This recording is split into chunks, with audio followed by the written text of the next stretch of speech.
我们常听到说，几种容易喝酒醉的，会让人家喝酒醉的因素，哈。第一个，我先提，男生女生呢，女生比较容易喝醉，通常哦，我讲的都是通常哦，那有些特例的状况我们就不讨论。通常女生比男生容易喝醉，第二个是酒精度高和酒精度低的酒，当然酒精度高比较容易喝醉，在一定的量的状况底下，一定喝的速度状况底下。第三个呢，就是有没有气泡，会影响到喝醉酒的速度。有气泡比较容易影响到喝醉的速度。然后另外一个就是说，这种类型的酒呢，某种类型的酒里面的除了酒精之外，还有其他的物质。这些物质不同的物质的分布呢，也会影响到这个你喝醉酒的速度。那哪些物质呢？等一下我会提哈。那混酒的话，为什么容易喝醉？混酒的话，特别是如果你有混到这个某些酒是有碳酸的碳酸气、二氧化碳，或是里面某些酒有特殊的一些什么物质在里面的话，它都会影响到你的肝脏在处理这些物质的时候呢，会有一点乱掉了这甚至包含你的胃，还有你的这个小肠，所以混酒会让人家更容易喝醉的原因很多了，但是你可以把它想象成变成身体同时要处理你的肝脏同时要处理很多东西，那就在他花心思在处理这个酒精上面呢，就会变得比较慢。处理的比较慢的话呢，酒精在你的身体里面没有被代谢掉，所以处理的话，你就是代谢嘛，没有代谢掉的话，那你就更容易就喝醉。那另外一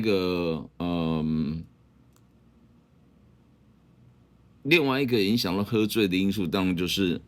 你喝的量多或少，快或慢，这些东西都是影响到喝醉酒的因素。所以我们在谈酒精的时候，就饮酒过量有害健康啊，不要酒驾啊等等的时候，其实要先考虑到你要喝什么哪一种酒。那这个部分呢，其实在清酒或者葡萄酒或者其他烈酒方面都会有类似一样的问题在。今天就花一点时间，很简单的来谈这个部分，因为其实酒醉的，所谓的酒精饮品酒醉呢，不是三言两语就可以说得尽的，我们尽量把它说的比较清楚一点。填土之道有道理，海恩我理想中的餐酒生活。这两天生活中发生了很多事情，让我觉得有一点疲倦哦。那种疲倦不是什么运动过度，而是周遭很多事情，有时候让他觉得很烦哦。但是好消息是，也许是因为我有打了一些广告，也许是有朋友们在口耳相传。我希望是朋友们口耳相传，因为这个部分呢，即便是我有加这个，有加了 AI 的自动判断加字幕，但是呢，有时候我会去特别去修正，有时候不会。那 AI 也没有那么聪明，所以有些各位可能看到中文字幕，有些会有点怪怪的。我尽量去修了，但是因为年纪这么大，像我这一副其实是老花眼，并不是一般的眼镜，还要在打字，有时候会比较麻烦。那另外就是说，多重多国家的字幕，其实，如果说原来的中文的翻译就已经不是很正确的话，它都换成多国家的字幕，比如说换成日文、换成英文，也是自动翻译。这个在 YouTube 上面可以选择哈，在那个它旁边的那个设定的部分可以选择。那如果中文字幕就不准的话，它在自动翻译成为英文或日文的时候，当然会更不准。所以哎，这个也是很难克服啦。最好的方式当然是有一个 team 啊，你真的有人去弄啊，会剪辑呀、然后整个去处理那些，把它弄得像综艺节目一样。可是我说过了，我弄这个比较像是在把我之前的一些经验留下记录，我并不是什么 Joe Man 啊，或者是那些呃很怎么讲，在做这种后面有一个庞大的 team，甚至有经纪公司什么在处理这些杂物的部分，所以这个频道从来都不是一个综艺节目频道，是一个知识分享的频道。综艺节目频道带给人家是笑声，可是我希望带给人家是知识。有时候有些东西我后来看到我会讲错，那种讲错也许是我本身的认知上的错误，但是我觉得很多错误是因为我讲话讲太快，脱口而出，或是翻译上的错误。那这部分呢，只能讲请大家多原谅哈。那还是欢迎大家，嗯，尽量看到比较后面，为什么不是广告？我不是靠这个来有收入或什么，而且我们现在目前为止离那广告以后会有收入还差得远，还差得远哦。但是它里面有一项评判的这个机制，就是说看那个影片的时间的长度，所以如果看得太短的话，那累积的那个时数就变得比较慢，那当然会影响到。第二点就是说，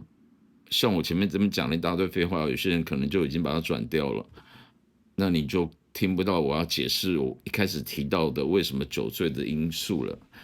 所以我现在的采取策略方式是前面先讲一点重点，你可以把前面的那些重点当成结论，那些结论是你不知道为什么会这样，但是我说那个东西会影响到酒醉，可是为什么会这样？那我就放在后面来讲。同样是一镜到底哈，请大家这个也是原谅，如果有些地方我讲了比较快，或是讲一讲忘记提到的话呢，通常我也不会再补录哈，我会尽量维持在一部影片在30分钟左右之内讲完。好，那谈到酒精度呢，本来我是想要单纯就是把它放在日本酒这一块来讲，就是清酒这一块。可是事实上呢，我仔细去思考，我们现在所谓的酒类的产品，即便我们这边目前主要是以清酒、葡萄酒或是一些烈酒为主，但是其实很多东西都是有酒精的嘛。小到吃一个这个烧酒鸡、姜母鸭什么的，大到你说你喝更烈的那种烈酒，或者是不同种类的那种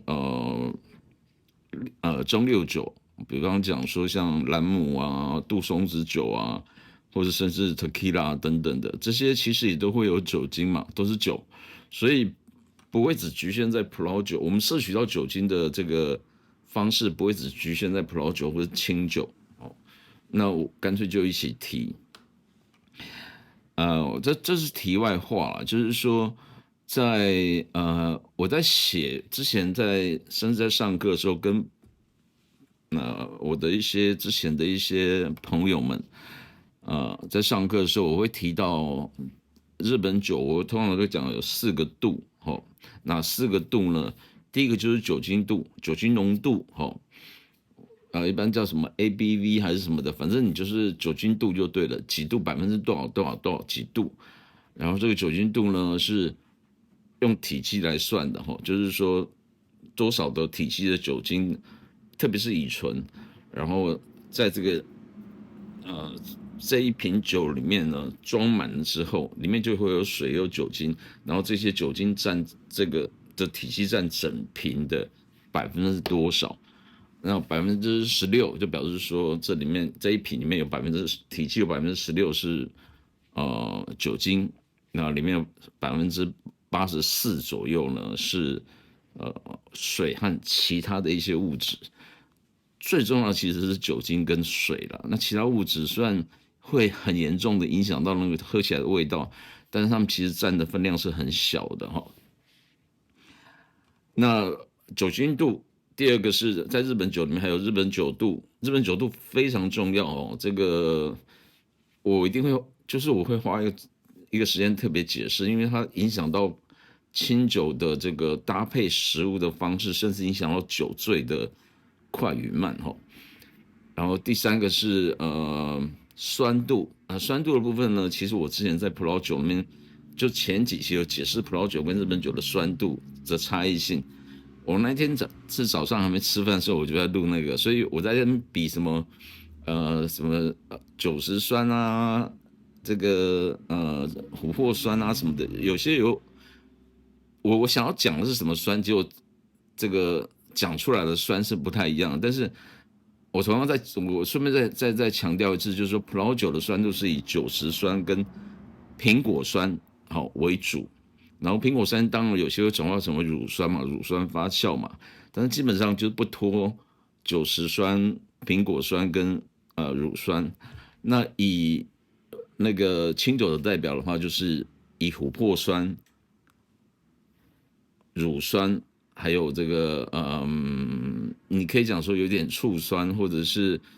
柠檬酸啊、苹果酸什么。不过相对来讲这些都比较少，最主要是琥珀酸跟这个乳酸，它几乎是同等重要。但是乳酸比较在清酒里面的乳酸怎么产生？不要讲怎么产生的哦，为什么会有？我到那个在谈酸度，在谈那个日本酒的时候，我特别会再把这边再讲的更清楚一点。那琥珀酸的部分的话呢，它最主要是不是米里面的东西，它最主要是曲菌和那个酵母菌的作用所产生的哈。它不是接力的关系，而是说它是借由在发酵过程中产生的。然后另外酸度讲完了，还有在清酒还有一个最重要的，也算重要的东西，就叫做氨基酸度哦，amino 这个都影响到比较偏向于是喝温酒或者比较浓醇的酒的时候的那种口感。那但这不是本期要讲的东西。这四个度呢，酒精度、日本酒度、酸度跟氨基酸度呢，这个所谓日本酒的四个度会影响到日本酒这个清酒，日本清酒这个酒的喝起来的感觉，还有它的搭配食物的方式。那这个东西就很重要了哈，因为你如果能够了解到这个，基本上你大概就已经再加上它的酿造方式。写在瓶子后面的这些东西，你大概就可以抓出这个酒可能会在餐桌上的表现是怎么样。相对来讲，你在点菜或者搭配料理的时候，就会比较逍遥自在，会比较清楚。所以日本酒的这四个度非常重要哈。即便我之前有把日本酒的酸度跟葡萄酒酸度做比较了，但是那也是讲的很笼统。为什么？因为我当时是要让你们知道说两种的酸是不一样的酸度的东西。基本上呢，葡萄酒的酸度呢，如果以 pH 值来讲，不是嘴巴里面那种酸味哦，是 pH 值来讲，葡萄酒的酸度是以化学性质来讲是比清酒要再更酸一点的。主要原因就是因为那个酒石酸是真的是，它不但喝起来就是在嘴巴里面会觉得很酸，然后苹果酸什么的那些，其实它在用那个 pH 用那个试纸在检测的时候，它呈现效果出来大概都是 pH 值大概差不多3-4度3到4左右，然后清酒的话可能就4到5，好5点多这样，所以清酒的 pH 的酸是没有葡萄酒这么强，葡萄酒是比较强一点点。但是无论如何，不论3、4、5这些，其实都算是弱酸了，对人体是没有什么，单纯的对人体是没有什么很大的危害哈。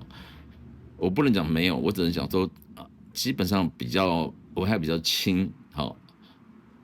其实酒类的东西对身体危害最重的是酒精，哦，就好像香烟是尼古丁影响到人的身体是最严重的。是很奇怪的事情，就不是很奇怪了。这个世界上就是这样嘛。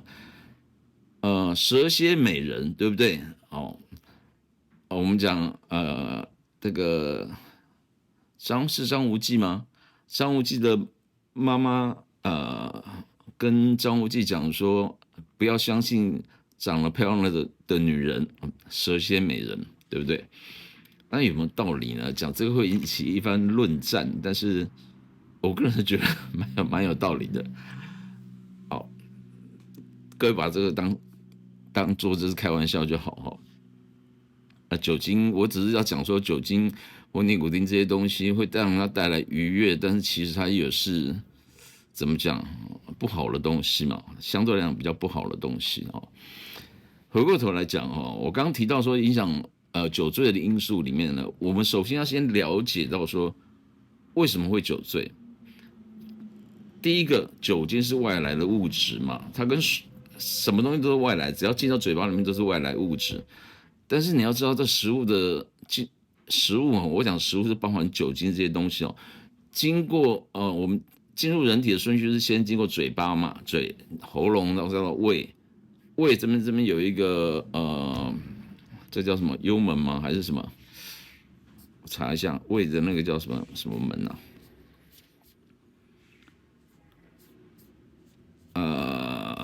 幽门应该是幽门哈，我记得是幽门。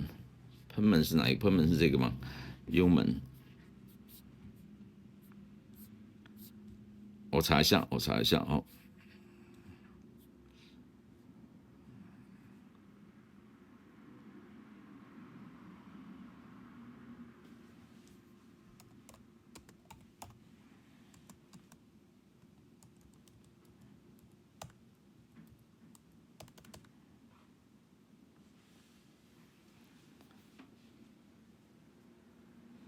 对，好，幽门叫 pylorus 哦，这个连接胃和小肠。我前面连的是那个 Chat GPT 哦，幽门胃，然后进入幽门，就它影响到括约肌嘛，然后这个不是括约肌，影响这个肌肉哦，然后你打开之后，那个消化就是被分解的食物再进入小肠里面，小肠会吸收营养嘛，然后吸收如果是酒精也会吸收。这时候吸收酒精是什么意思呢？就是它会那种类似渗透压的原理，它会进入血液里面，因为小肠当然是有那个血液不是在小肠里面，是在小肠壁在小肠这个很多微血管啊或什么的。那最后这些会再带到肝脏那边去做分解，所以肝脏是人体很重要的器官。那包括吸收营养啊，或分解什么物质啊，或者是把分解掉，比方以酒精来讲，它会在里面分解。如果说你顺利的话，分解完了之后，它会因为它会有那种相关的脂类，就是酶类，不是霉菌的酶，是那种像消化酶那种酶哈。脱氧什么什么什么酶啊，脱氢什么什么酶啊什么的，它会把这个以酒精来讲会转化成为就醇类，酒精是醇类，醇类会变成这个醛类，然后再变成酸。那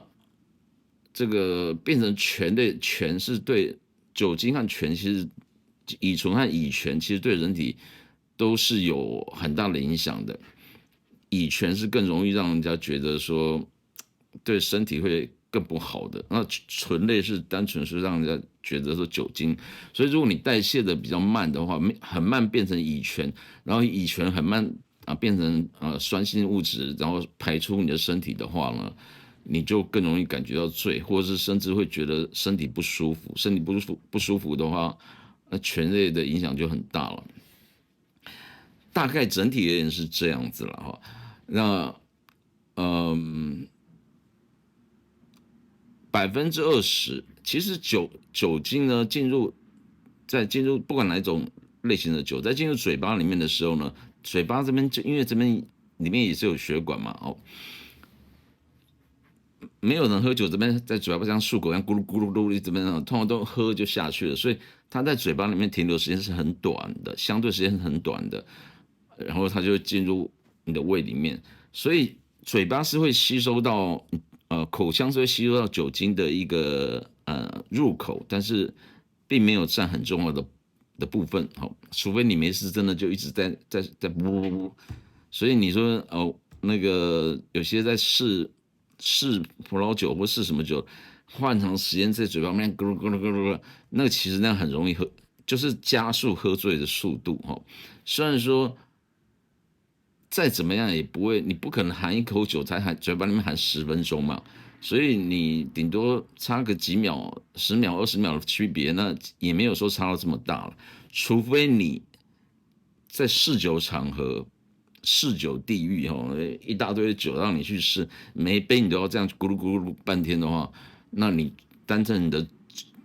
你的嘴巴的在口腔里面吸收酒精的时间就比别人更长了，当然也会吸收稍微再多一点。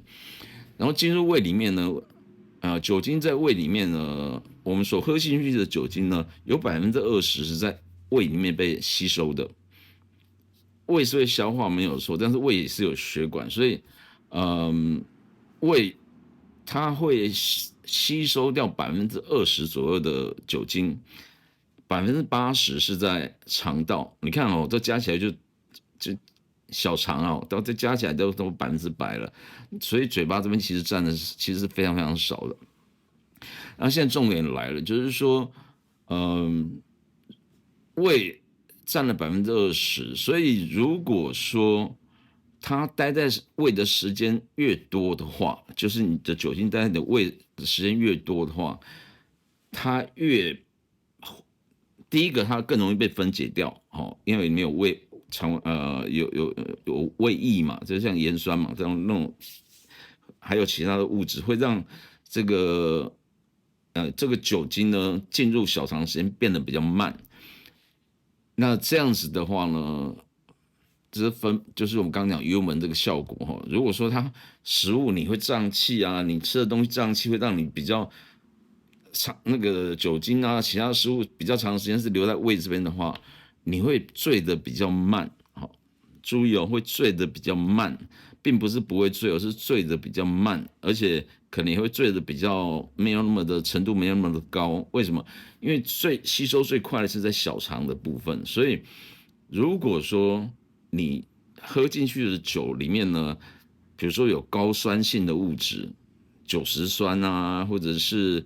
苹果酸啊，或者是有脂肪啊，吃的东西有脂肪性的东西啊，肉啊，蛋白质啊，或者是碳酸啊，碳酸就是气体嘛，会让胃膨胀嘛。胃膨胀的时候呢，对我们这个幽门的会散发讯号给幽门或者大脑，就是认为说你还在这进行消化，所以这些东西呢就会留在胃的时间会比较久。比较久的状况呢，有些东西可能当然要胃的主要是分解一些东西嘛，连酒精也都有部分当然会被吸收，但是更多也有少部分会被分解掉。那在被分解掉的过程里面呢，刚讲20%是在胃酒精，80%是在小肠。那在这过程中，如果你的胃凸起来了，或者是你吃喝的东西比较复杂的话，影响到胃的消化速度的时候，这时候你的幽门会比较慢，才会松开，才会缓一点，才会进入你的小肠里面。而且进入小肠里面呢，这个酒精量可能就稍微变少一点点了。也就是说呢，如果说你的胃是比较容易吃东西容易胀气的，相对来讲呢，其实你是比较不容易喝醉的。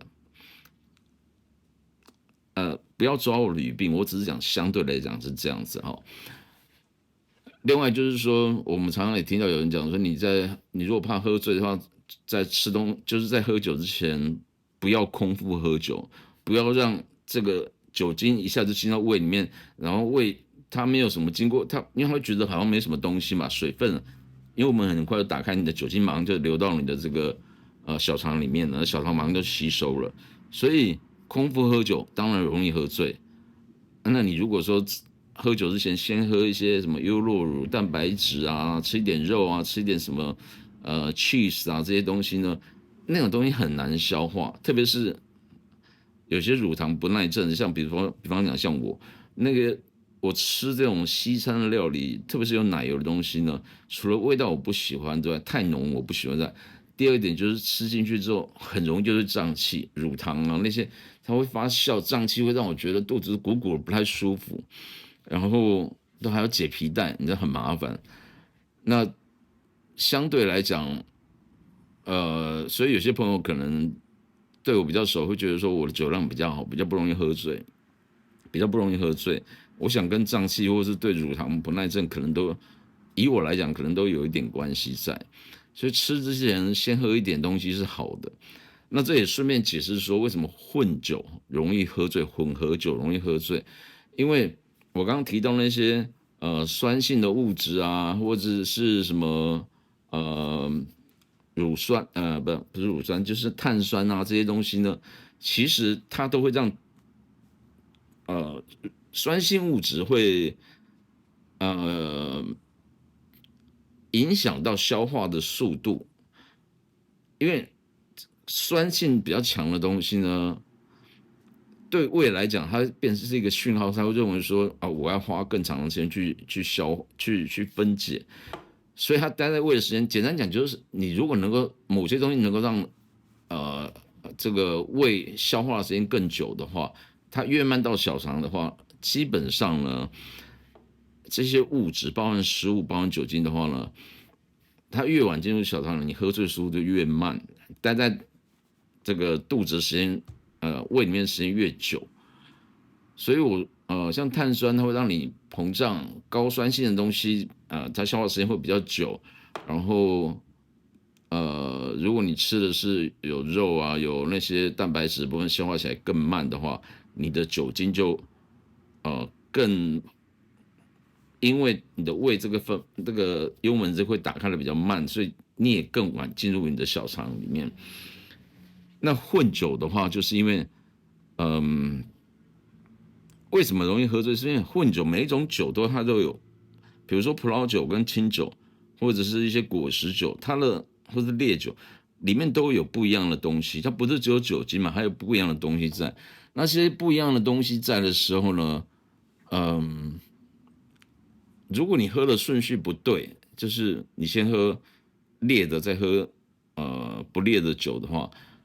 对你的身体也会散发一个讯号，就是认为说你后面喝的这些东西比较没那么强，你就容易喝的比较多。然后第二个就是说，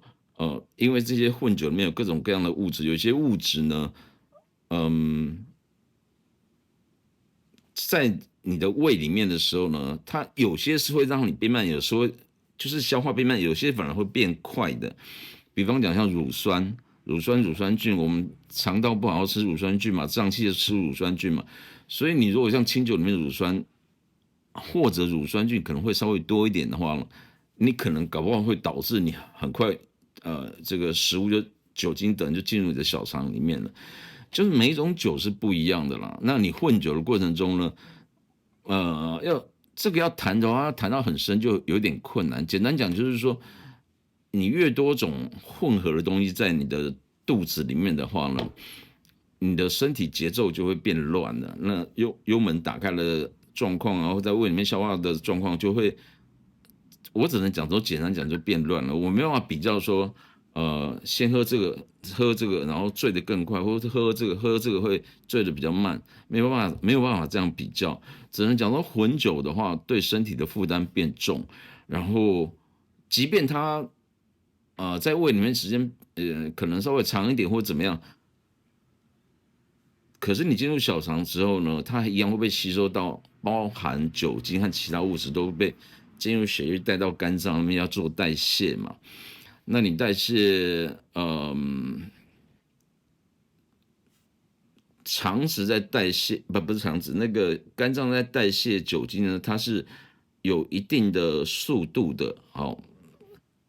特例的状况不谈哦，那个那个数字我也没有去记，我记得是几克到几克之间。所以你如果一下子太多进来，或是混酒，有的高有的低，然后每种的这种，嗯、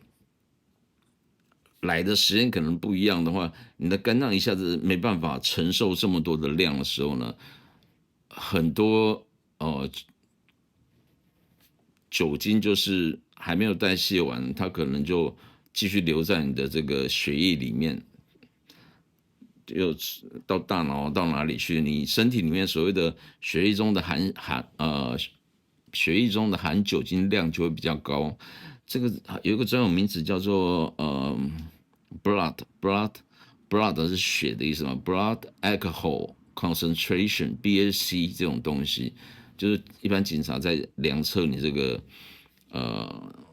血液里面含酒精的量多少的时候，就是就是叫 BAC 这种东西。那为什么血液中酒精会比较多？就是因为你的肝脏代谢的来不及代谢掉，可能是你身体里的问题，也有可能是因为你喝了太多了、太快了、太混杂了，你的肝脏没办法同时处理这么多的事情。那混酒的部分的话呢，比方讲，我刚刚提到的说，碳酸的部分容易让人家觉得比较容易喝醉，最主要是因为碳酸呢，喝进去之后比较容易去刺激到你的这个胃，好，刺激到你的胃壁，然后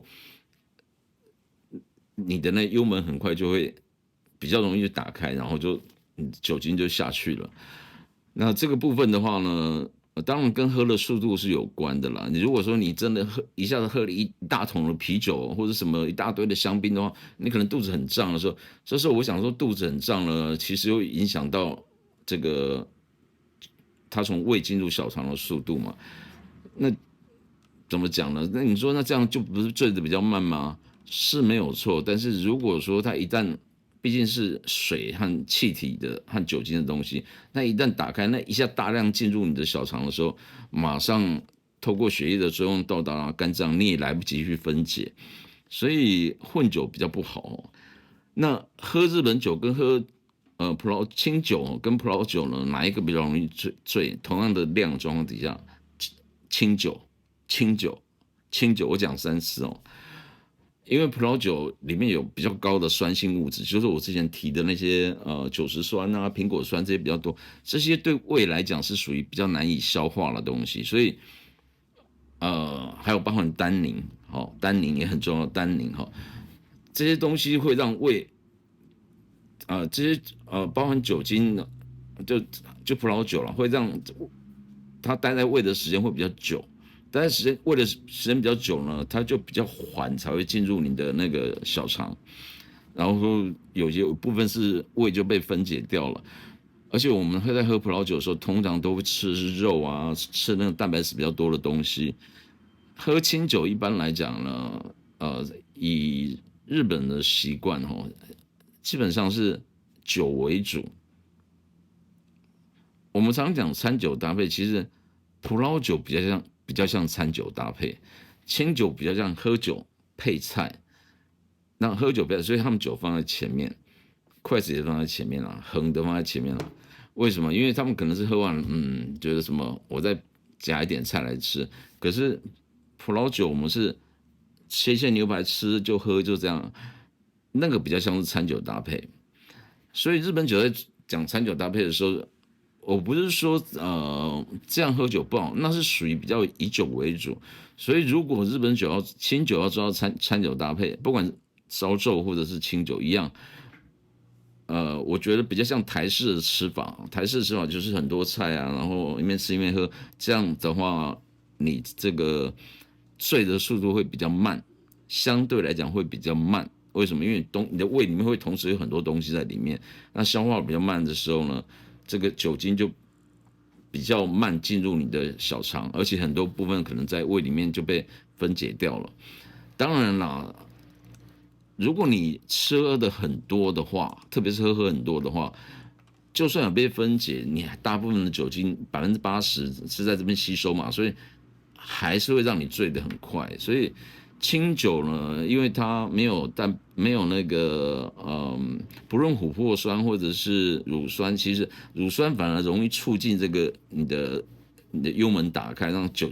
进到你的小肠里面，然后它又不像单宁啊，或者是酒石酸这些苹果酸这些东西，相对胃来讲，他会觉得这个东西要花很多时间去消化，所以清酒简单讲就是比较容易进入你的小肠里面。这个哎，各位不要挑我的语病，就是说我只能讲是简单讲是这样子哈。所以喝清酒比较容易喝醉，喝清酒比较容易喝醉哦。那至于说为什么女生比男生容易喝醉呢？普遍性啊，是因为女生的脂肪呢，男生的脂肪通常是，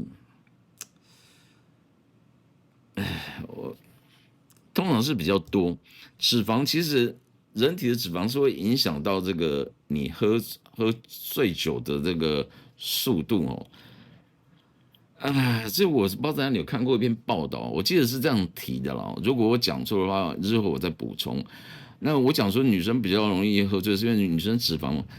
有人说女生脂肪很多，但是我讲的是属于胃部这个部分的脂肪的话，通常男生比女生多那这部分就影响到小肠，影响到你的那个胃的那个这个膨胀啊什么的。抱歉，这部分我没有办法讲得很清楚但是我那时候看到报道的时候是写说女生比男生容易喝醉的原因，竟然是跟脂肪有关的时候，我是觉得蛮惊讶的。我还是查一下好了。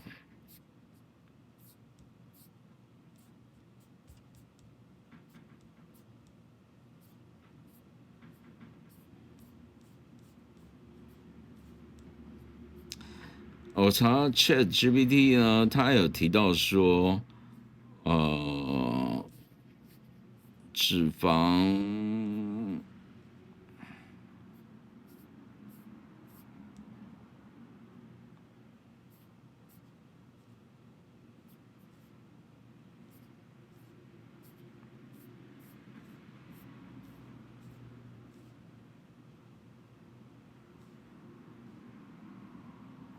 不对，我讲错了。他说女性的体脂肪比例比较高，女性的体脂肪比例比较高，她胃里面的某种叫做乙醇脱氢酶比较少，酒精代谢比较慢，所以比男生容易喝醉。意思是说，主要是以胃里面的什么乙醇，乙醇就是酒精嘛，脱氢酶就是酒精被分解掉了，然后它比较少，也就是说在胃的部分呢比较少。可是这跟体脂肪有什么关系呢？我要再看一下。他这边有提到说，体重与体脂肪的比例来讲的话，因为酒精，体重比较重的话，酒精在体内呢，体重比较重就脂肪比较多，然后水比较少，你的水分可能比较相对比较少，然后酒精他提到说酒精在体内的稀释度比较高，所以你的那个血液的 BAC 就是 blood alcohol concentration 含量会比较高，含量会比较低，上升的比较慢。这为什么？算了，这个我们不去谈了。男生女生呢，其实脂肪比较高，酒精不会溶于脂肪嘛，比较主要溶于水嘛，所以我猜他讲说比较胖，脂肪比较高，是因为你的血管里面可能脂肪比较多吧，所以血管脂肪比较多，其实是对身体是很危险的那中风啊或什么。但是如果你的就那个比较胖的人，通常你的那个，我讲的不是体脂肪是属于在血液里面这个脂肪可能会影响到，会占那些空间，那相对你的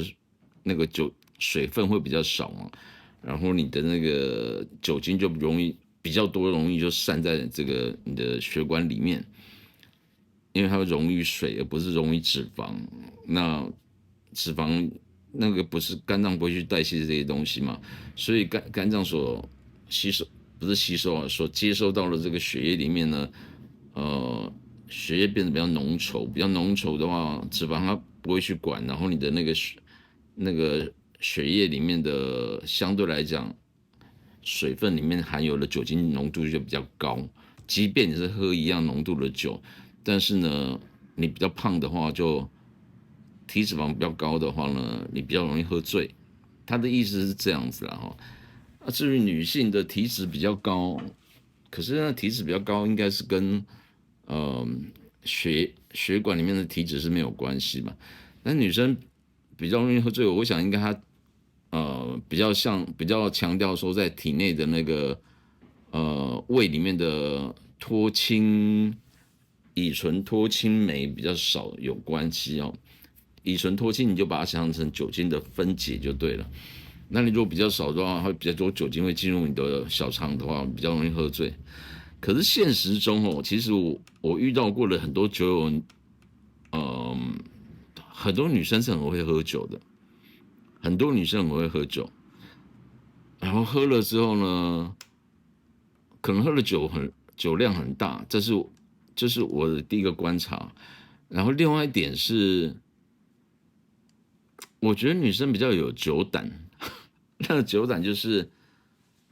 这可能社会化的因素吧，就你喝了之后，很多你不然在 ins 上面，或是在这个 Facebook，或是现在很有名的那个thread 上面呢，很多女生很多喝 whisky 啊，喝那种烈酒啊，或喝鸡尾酒、混酒。鸡尾酒是很容易喝醉的酒，因为它就是基本上就是一个在这个小杯的液体里面有混合很多东西，是混酒了。那混酒就我刚刚讲了嘛，你会让你的身体造成混乱嘛，在胃这边造成混乱，然后你肝脏在接收到不同的酒的物质或酒精的时候呢，那个会你的消化就是分解速度会产生乱掉了，然后这个乱掉了就是你的酒精就比较多是留在你的血液里面了，那就是会醉。女生好像女性的朋友好像比较喜欢就是喝烈酒啊，喝到有点微醺啊。他们所谓的微醺，其实基本上我看过很多女生微醺是我不晓得吧，可能是不是社会礼教的关系，就是你没有喝醉之前叫彬彬有礼，然后就是叫淑女，那你喝醉就可以比较怎样比较嗨。可是我并不觉得女生有喝的酒喝的比较少，因为我觉得男生比较像是群聚，大家一起喝酒，女生也是会群聚，但是我所谓男生群聚是说我们去开会啊、生意啊什么的，那女生群聚是比较像姐妹们大家在相聚，然后喝酒喝，然后这个就是比较容易喝嗨，甚至有一些朋友是睡觉前一定要喝酒。我有遇到过一个女性的朋友，她跟我讲，她每天睡觉前一定要喝高粱酒。长得这样漂漂亮亮、彬彬有礼的女孩子哦，她跟我讲说，当然我不是说就不能喝酒，而是她跟我讲，她有在喝酒才睡觉的时候，我说你是睡不好吗？她说不是，她就是养成习惯了。你有酒瘾吗？我之前遇到一个中华航空的空姐哦，很早以前，长得也是很漂亮。她说她是 alcoholic，就是喝醉，就是酗酒狂的那，但是她是因为压力的关系，然后不是因为飞机的压力，是因为她家庭因素。我自己是不会因为不喝酒就怎么样，应该讲基本上我对什么东西都没有什么瘾就对了啦。你说这人生会不会不好了？其实好像也不是很好哦，总是要有一些瘾会比较好哦。以上讲的这个酒的东西呢，是我暂时想到，因为我是刚刚才查了一点那个 ChatGPT，因为我应该早一点先查。我讲的都是凭经验，就是之前的累积下来的经验，然后得到了一些小的结论哦。男女之间的部分，我反而会觉得女生，我遇到过比较多女生很会喝酒的，但是男生也有啦。日本人比较会喝酒，这跟种族可能也有关系。那还有什么东西是我没有提到的呢？有关酒精度的部分，当然酒精度高一定比酒精度低容易喝醉嘛，这很简单嘛，因为你的这已经跟胃和什么小肠都没有关系，因为你的肝脏同时接收都这么多的酒精过来，它一定来不及处理，所以，而你喝得快一定比喝得慢容易喝醉嘛，一样也是肝脏来不及处理。那还有什么？就是混酒的部分的话，就是因为每种酒有不一样的东西在，除了酒精之外，那些不一样的东西，甚至还有什么类酒精的东西，其他的醇类，那些东西呢全部混在一起的时候，你进入胃里面，影响你的胃的这个你的就是那种整个消化顺序就会有一点乱掉了，然后到你的肝脏那边，就是它要代谢的东西就更多了，然后也因此会容易影响到乙醇留在血液的这个浓度，然后某些酒比较容易喝醉是真的，就是我刚刚讲过，那也是跟混酒有一点点关系，就是说，比方讲刚刚讲那个高酸性的物质呢，它容易呢让它会让胃更难消化，更难消化的话，你的酒精就比较长时间是待在胃里面，胃也会分解掉一些酒精，所以真正进入进入小肠再到肝脏的时候呢，那酒精含量相对就比较稍微低一点点。那还有呢？还有什么呢？酒精当然喝多了，同样的酒，你喝很多的话，喝得很快的话，都容易喝醉。所以酒精这种东西，虽然就是当然它最后会带来愉悦嘛，它的愉悦其实是一种麻痹，或是你讲说分泌多巴胺吧，还是什么麻痹也让你觉得好像暂时不受约束这样子。我讲说那个每天晚上要喝酒才能睡觉那个女孩子哦，她是跟我讲她喝酒的时候，我说你是睡不着，她说我也不是，她已经养成习惯了，那不喝会觉得有点怪怪的。那我说你是不是有点上瘾？她说没有，我只喝一杯而已，一小杯，一小杯什么？一小杯的高粱酒。我看到她这么时髦的装扮，然后喝高粱酒，我一下子让我突然回到以前我在当兵的时候。因为我是狱官嘛，常常会就是跟那些也是军官团的一些朋友们，有时候会聚餐什么，他们一定是喝那种中国式的白酒，在台湾就喝高粱酒为主，那个喝上去这样喝，哦，那个我用一个故事来做结尾就好了。我之前有一个朋友，他们家就是也是外省人嘛，然后他父亲好像也是空军的，好像不知道做什么职位，很高的职位。然后他们有一年的什么庆功会还是什么的哈，就是吃喝到后面呢，因为都比较高级的军官呢，可能在餐厅或什么2桌，然后到最后面就是那一桌有一个更高阶的，这一桌就是我朋友的父亲哦，他们到最后就是被启用，就上去站在那个圆桌上面，中国中菜嘛，然后开那个高粱酒，大瓶的那种，然后就2个人就直接喝。这时候他们已经吃了很多东西了哈，并不是说一开始就这样喝，空腹喝酒当然就一定容易喝醉，这不用我提哦。咕噜咕噜这样喝下去的时候呢，中间就没有再吃什么任何的菜，就单纯就看谁先把这个酒给喝完。我朋友的父亲是获胜的，因为我看他儿子就知道他父亲一定很会喝酒，爸爸喝完了，然后另外那个喝完了是不但没有喝完，而且是喝到一半就咕咚就倒下去了，就醉倒了，因为这样等于是我刚讲那所有的那些酒精的，就是引发酒醉的因素呢，其实那个是最强的吧，因为所有都是酒精，又酒精浓度这么高，直接进入胃，然后马上就进入肠子里面，你真的要不醉都很困难了。我那个朋友的父亲是一瓶喝完了之后还站在桌上，但是我说结果怎么样？没有倒，但是没有倒是呢，人已经开始忙了，所以被扶着下来。就是讲赢呢，如果要斗酒的话，也只是惨胜而已。然后听说他爸爸第二天很不舒服，所以我们不要喝太多酒，喝太多酒不好，特别是你又混到一些有的没有的东西，喝醉酒呢会影响到你的判断，然后不管比如女孩子在外面提防，有些人怎么样的话也比较危险嘛。那当然，喝酒请勿开车，这真的非常重要，因为它会影响到你的判断能力。那以上就讲大略去东拉西扯，扯一些有关于喝酒会对人体造成的影响，还有为什么容易喝醉的原因。